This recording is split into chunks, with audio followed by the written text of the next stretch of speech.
কি করছো বৎস? বাবা আপনি আপনি কোথা থেকে এলেন বাবা?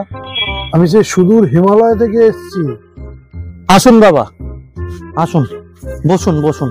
দাঁড়া দাঁড়া বৎস, দাঁড়া। কেন বাবা, কেন?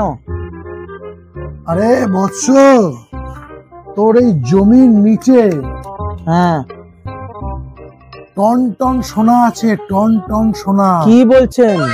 ওই বাবার কথা বিশ্বাস হচ্ছে না তোর? যা একটা জেসিবি নিয়ে আয়, যা। দাঁড়ান বাবা, এক্ষুনি নিয়ে আসছি আমি। দাঁড়া দাঁড়া, বাবাকে আগে কিছু খেতে দিবি না? হ্যাঁ বাবা, অবশ্যই দেবো, চলুন। বাবা আপনি এখানটা একটু বসুন, আপনার জন্য আমি কিছু নিয়ে আসছি। ঠিক আছে, যা। বসুন বাবা, বসুন।